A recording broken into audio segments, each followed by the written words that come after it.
for joining us here this evening for this inaugural moment with the Ukraine Economic Forum, Ukraine-Ireland Economic Forum.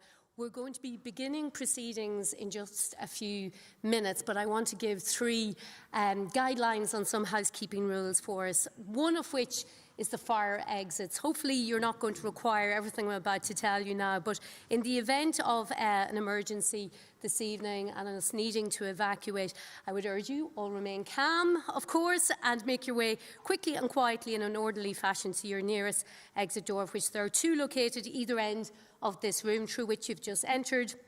The fire assembly point for those exiting from the front of this building is located outside University Church on St Stephen's Green to the left from this building. The fire assembly point for those exiting through the back of this building is through the car park to outside of the National Concert Hall on Earlsford Terrace to the right of this building. If anyone requires assistance, please proceed to the area located in the alcove just outside the main entrance door to this room and await further assistance. And please remain at those assembly points until it is announced that it's safe to re-enter the building, and hopefully none of that will be required. Tonight, and my name is Anya Kerr, I forgot to say that a little bit at the beginning, an entrepreneur and broadcaster, so it's my real privilege and honour to be amongst you tonight. When we have President Zelenskyy on stage tonight, we will have 40-45 minutes to talk to him and hopefully have a lovely conversation. I will lead us off, and after about 15-20 minutes, I'm going to come to you, our audience, for questions. We'll have 3 roving mics around the room, and I really encourage you, please do ask your questions, because I know the President and the Irish delegation at large would love to hear from you, particularly our Irish and Ukrainian business community. So when you stand up to ask a question of Mr. Zelenskyy, please just give your name, organisation if you're comfortable. Questions, not speeches, so we are not here all night. I don't think he'll tolerate it, and I will try and keep it as conversational and get as many of your questions in as possible. With all of that, we are going to be broadcasting live via RTE, as most of you in this room know, it's our national state broadcaster. So when we begin here in a few minutes, this will be going out on RTE and on the Department of Foreign Affairs and Trade website, ireland.ie.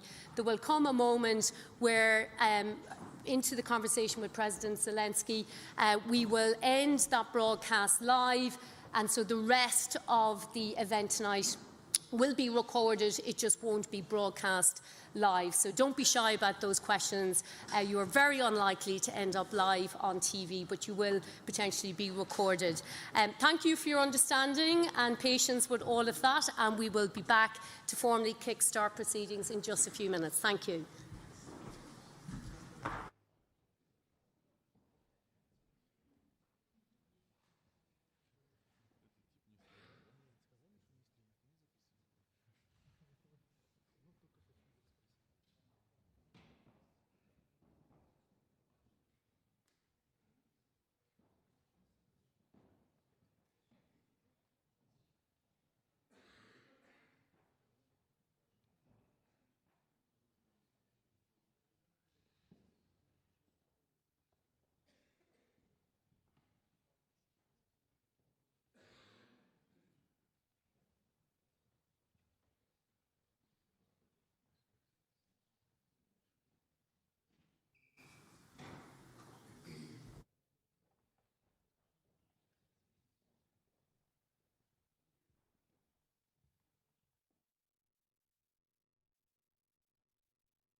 Ladies and gentlemen, all assembled guests, you are so very welcome to the inaugural Ireland-Ukraine Economic Forum on this historic occasion of the first state visit by Ukrainian President Volodymyr Zelenskyy. Please can I ask you to be upstanding and give a warm round of applause to Taoiseach Mícheál Martin and Ukrainian President Volodymyr Zelenskyy.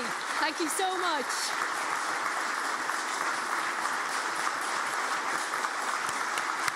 Welcome also to Ukraine's Deputy Minister for the Economy and Agriculture, Ukraine Prime Minister for European and Euro-Atlantic integration of Ukraine, to our own Taoiseach, our own Tánaiste, Minister for Foreign Affairs, Minister for Enterprise, and extended members of the Irish and Ukrainian delegations. You can take your seats, ladies and gentlemen.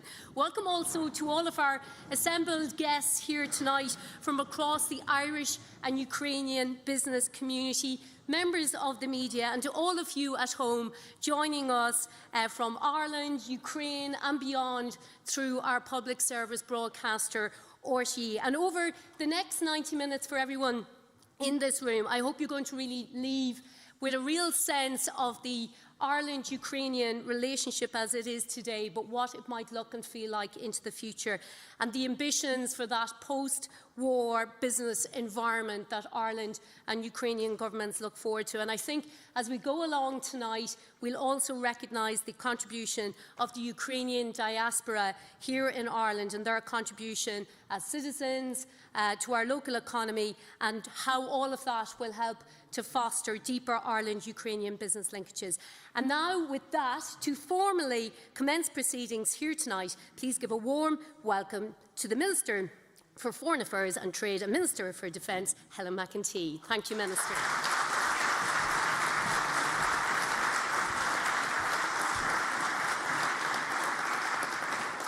Thank you, Anya. Good evening, ladies and gentlemen. Vitayu. President Zelenskyy, Minister Iveagh, Taoiseach, Tánaiste, ambassadors, colleagues, ladies and gentlemen. It is my honour to welcome His Excellency Volodymyr Zelenskyy, President of Ukraine, to Iveagh House, the home of Ireland's Department of Foreign Affairs and Trade, for the inaugural Ireland-Ukraine Economic Forum. Lascavo proximo do Irlandis. You are very welcome to Ireland. These walls have witnessed many historic events in the life of our country, and today's event is no different.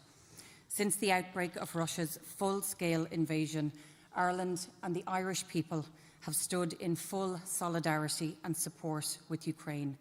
That commitment remains steadfast today.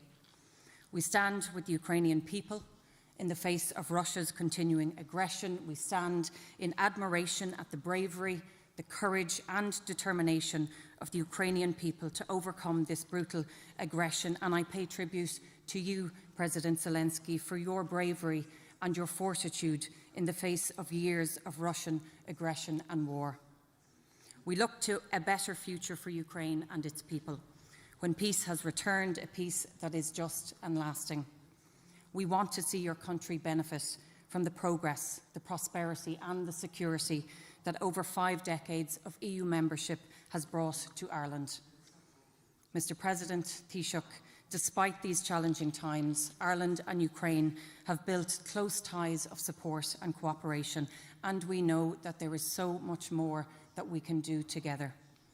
Mr. President, your visit today is the starting point for the next chapter in the Ireland-Ukraine story.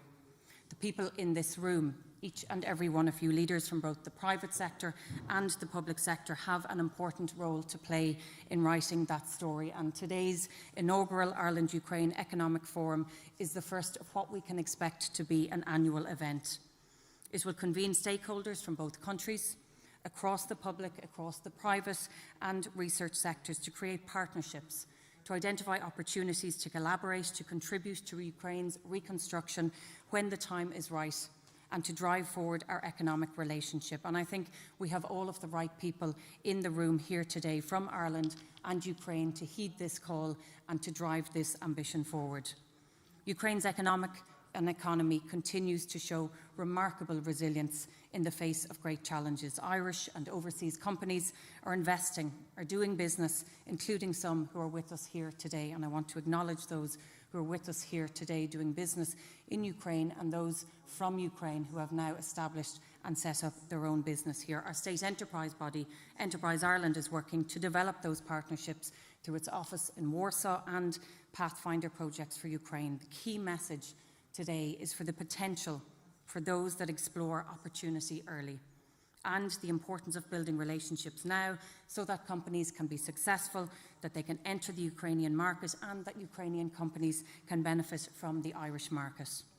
The government, Ireland's embassy in Kyiv, and all of Team Ireland stand ready to support this work. And later this evening, I look forward to holding the first of a new strategic dialogue between Ireland and Ukraine when I meet with my colleague, Foreign Minister Sibia Andrei. I really do look forward to strengthening our relationship in the time ahead. Ladies and gentlemen, it is now my honour to introduce the Taoiseach Mícheál Martin and invite him to deliver opening remarks to this forum. Shukuro da Kuyu. Thank you.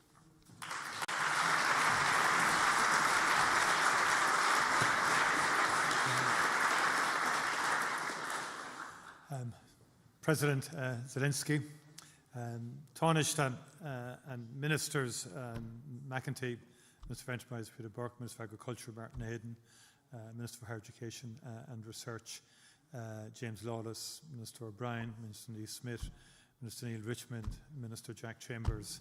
I didn't realise it was so long. Minister Thomas Byrne, the European Union. But it does illustrate the commitment of the entire Irish government to this agenda and to the agenda of developing business and investment with Ukraine. I'm particularly pleased to be with you all here today for the inaugural Ireland-Ukraine Economic Forum. And it's been my particular honour to welcome His Excellency President Zelenskyy to Ireland at such a difficult time for Ukraine and its people. Volodymyr, you are most welcome, and in Dublin you are among steadfast friends. Russia's war against the right of the people of Ukraine to be free has been going on for many years. The latest and most brutal campaign launched in February 2022 was one which the Putin regime arrogantly believed would quite quickly succeed. They believed that the sheer scale of Russian military advantage and its propaganda war could not be resisted. But they were dramatically wrong. They were wrong because they simply cannot understand the will of a people to be free, the will of a people to live in a country which respects democratic rights, the will of a people to be part of a community of free democracies. Mr. President, the bravery, dignity and determination of the Ukrainian people in the face of this savage assault of an imperialist aggressor is deeply inspiring. You and the people of Ukraine are fighting for European values that we all cherish: freedom, democracy and the rule of law. After nearly 4 years, you have shown time and again that the people of Ukraine will not freely give up their values and their demand to be free. In June, I spoke to the European Parliament on behalf of the Irish government and people, and I made it clear then that Ukraine's struggle is a struggle for European values, and that we have a duty to support Ukraine's membership of the European Union. More than ever before, the people of Ukraine have a right to have our unequivocal support in their quest for a secure European future. You have our unswerving respect and our deepest admiration, and you have our unwavering support and solidarity for as long as it takes. Mr. President, as the world has seen, these are critical weeks for Ukraine, and you know well that my government stands fully with you. We welcome all efforts to secure a just, secure and lasting peace, including those led by the United States. Through your leadership, you have shown that Ukraine is ready and willing to engage to bring this illegal and brutal war to an end. That same resolve is wholly absent in Moscow, and we've yet to see any sign that Putin has any interest in peace. Rather, Russia has intensified its attacks on Ukraine in a bid to gain leverage at the negotiating table. It must not be allowed to succeed. We will continue to stand with you until peace comes, as it will and we look forward to the day. The people of Ukraine's deepest desire is to be able to live in peace, and I am determined that Ireland will play a role in the recovery and reconstruction which Ukraine will require. And this is what we are here to talk about this afternoon. When President Zelenskyy and I met earlier in government buildings, we were both very keen to take the enormously positive and friendly relationship between our countries and to make it deeper and wider by strengthening our economic ties. We want this to happen government to government level, business to business, and people to people. There is real potential for trade and investment in both directions, and we want to see it flourish. Throughout the war, the Ukrainian people and Ukrainian enterprises have shown themselves to be enormously creative, innovative, and resilient. These are qualities that we in Ireland appreciate and hopefully mirror. In September 2024, Ireland and Ukraine agreed a comprehensive agreement on support for Ukraine and cooperation between Ukraine and Ireland.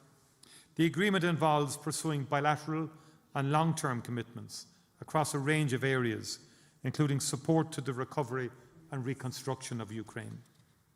Russia's aggression has taken an enormous economic, social, cultural and human toll that can never be reversed or forgotten. The destruction by Russia of housing, roads, railways, electricity generation and other infrastructure continues.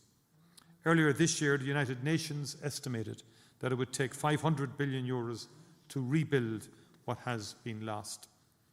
Recovery and reconstruction will be an enormous task, and it will take time. It will demand the same commitment from the international community, and Ireland is fully committed to playing its part. In the European Union, Ireland strongly supports the European Union-Ukraine facility, which provides Ukraine with up to €50 billion in stable and predictable financial support from 2024 to 2027. The European Union is also mobilising international support for Ukraine's economic and social stabilisation, reconstruction and recovery from the effects of war. I've made it very clear to my colleagues in the European Council that we must find a way of using Russia's assets for Ukraine. It would be an unconscionable outcome if these assets were allowed to return to Russia. Mr. President, Ireland has been transformed economically and socially by our membership of the European Union. It has been an overwhelmingly positive experience for us. We want the same thing for the people of Ukraine. We want to see a prosperous and peaceful Ukraine take its rightful place in the European Union family of nations and shared values. European Union enlargement will be a key priority of our European Union presidency in the second half of next year. I give you my personal assurance that we will continue to be proactive and steadfast supporters of Ukraine during our presidency. Ireland's economic development did not happen overnight, but with a stable political environment and a pro-enterprise society in Ireland, we have been able to prosper within the European Union and further afield. We know that you will too. In that context, I am delighted to be able to announce additional support for the OECD's Ukraine Country Programme, recognising the important role that the OECD can play in advancing Ukraine's reform path and economic development. It is wonderful to see the interest of our Irish business community in this forum today. Mr. President, in the audience here today, there are some very senior and successful people from the agribusiness, medical technology, pharmaceutical, construction, communications technology, logistics, transport, aviation, and in the energy sectors. And these are sectors in which Ireland excels at an international level. And I'm sure that these senior people are here because they support the reconstruction of Ukraine and wish to support the Ukraine economy. I know of Ukraine's need for investment in all of these sectors, and I hope that this forum can lay the foundation for further partnerships between businesses in Ireland and businesses in Ukraine. There are already some large Irish companies active in Ukraine, and others with advanced interest in investment and partnership. Despite the daily damage inflicted by Russia, the Ukrainian economy has remained remarkably resilient and has potential for stronger growth. 8 Irish companies attended the recent Rebuild Ukraine conference in Warsaw, a clear sign that interest is growing. I would also like to acknowledge that many of the companies, their employees and shareholders have contributed to the humanitarian effort in Ukraine, and I commend them for that. I want to also take this opportunity to pay tribute to the contribution that thousands of Ukrainians who have come to Ireland since the start of this terrible war have made to Irish life. They are most welcome. I know that you look to the day when peace returns, and that when it comes, many of your fellow countrywomen and men can return home. As a country that has experienced migration, this is something that we understand. Ukrainians who have made their homes with us and those who return will create bridges between our two countries. I would like to recognise the contribution made by Ukrainians to the Irish economy, working across all the sectors I mentioned. I know that we have a few Ukrainian-owned or run businesses here today as well. We welcome the contribution they are making to our economy and the key role they can play in the future, stimulating economic links between our two countries. Ladies and gentlemen, earlier today, together with President Zelenskyy, we signed an ambitious roadmap on the Ukraine-Ireland partnership, which sets out a range of areas where our countries will work together to further build and strengthen our cooperation. We have agreed that today's Ukraine-Ireland Economic Forum will become an annual event, and we are encouraging Irish and Ukrainian businesses to work together and to consider creating a Ukraine-Ireland Business Council. Such councils are an important platform for business connections and partnerships and identifying opportunities for closer business links. And so, therefore, I wish this forum every success today and hope that it will stimulate just such a council. And I would like to thank Iveagh and Enterprise Ireland for their efforts in making today's events possible. President, the strength, resilience and determination of the Ukrainian people has inspired the world. So too has your innovation, creativity and accomplishments in technology, industry, science, and in the resilience of your economy. Even in these dark days, we work for better times, when the Ukrainian people can chart their own path towards prosperity in freedom and liberty. On a personal level, I want to say how inspiring you have been in your leadership. At some of the most tense moments of the last 4 years, you have participated in European summits. I and everyone present have been able to see your absolute determination that Ukraine will never bow down to the aggressor, that your values and culture will survive and sustain, that now will be the moment when justice will prevail. Because of you and because of the people of Ukraine, the cry of all who believe in freedom and democracy is and will remain Slava Ukraini. Thank you very much indeed.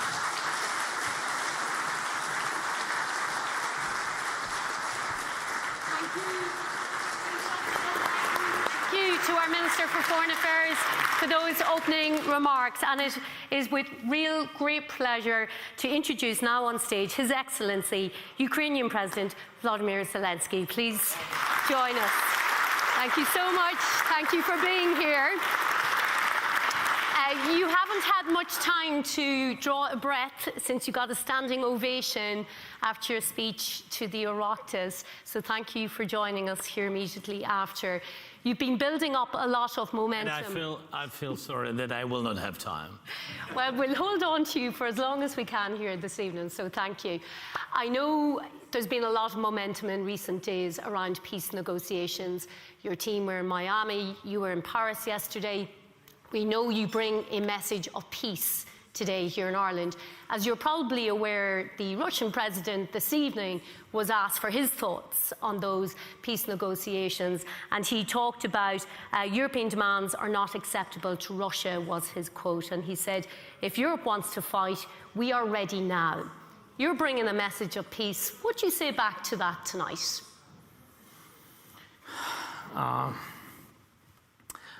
Really, between us, it's very difficult to comment the words of leader of Russia, because he really doesn't want to finish this war, because he didn't get all the goals what he wanted at the very beginning of this aggression. He wanted to destroy us totally, our freedom, our people, but he really been very surprised. Everybody understands who knows him and who doesn't, and that he didn't get any real goal what he wanted to destroy and break Ukraine and Europe. Then when we had, I think, successful historical mission, when it was a little bit between us, we also been surprised how all of us could be united. Yes, we tried our best and it worked, and it works still. I'm very thankful to your country. You're one of these best our friends. Thank you.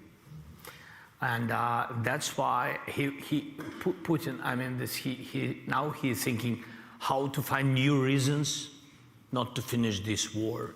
And we count on pressure from the United States and the people of the world. I think so. They are a very strong country. And they said that we have to work on this plan, and they will pressure on both sides. Of course, we wanted them to be more on our side, but okay, mediator. So, and they began to pressure both sides, and we supported the ideas and ceasefire, and no conditions for ceasefire. And now we have been in the plan of 28 points. Then we changed to 20 points. And the American mission, they went. You can stop me. Keep going if you want. But they moved where we are now. We heard the position of Americans. They heard our position. And now we hear the position before any kind of dialogue between Russians and Americans. He said, no, if Europeans want to fight, we will fight. So, I mean, he's underlined by this word that he's not Europeans. You had said earlier today that your visit to Ireland came at one of the most challenging yet optimistic moments. So, despite those comments by President Putin tonight, do you remain optimistic? Are you confident of what happens next in terms of peace negotiations and milestones? Yeah, look, it's a little bit optimism was in my words because of some speed of negotiations, and from American side, their interest in it. It shows that America is not withdrawing now from any kind of diplomatic way of dialogue, and it's good. And it's meant that they gave us a signal, so it's about negotiations. If you're ready, we will work. They've got these signals from us, but this is where we are. I mean, for me, it's nothing new. The words of Putin, not new, but we have to hope. We don't just hope. We work, and we are on the battlefield, and we work in countries. We work with different countries, with partners, to support Ukraine and our soldiers. So we not just hope. We hope and work, hardly work each day. And we hope, of course, because we want peace. That's why it's optimism. I think this is realism. We need to bring peace closer. In your speech today, you were reflecting on the histories shared between Ireland and Ukraine, and you talked about how Ireland had come to understand the price of freedom, was your phrase. Is that something you've had to give a lot of reflection and thought to? Are there learnings from the peace process here in Northern Ireland?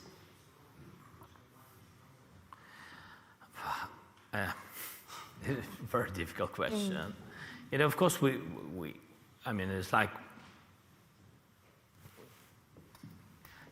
we read a lot of books, and we understand the history, and understand your difficult history, which brought your nation to independence, with all these terrible losses, what you've got. And we go through this. We are not the first nation, but this is the biggest, really the biggest war after Second World War II, I mean, during these 100 years. And when you say, did you think about it? Also, I never stopped thinking during these 4 years, and be open, and before also, but now we have to do it as quick as possible, be quicker than Russians. Russians much more bigger than we. They have more money, more weapon, more people, and less values. And on that, the financials, the need to rearm, we know there's a massive delta, a massive gap in the funding that you need, and the Taoiseach reference there, the assets currently frozen, I think it runs to 140 billion.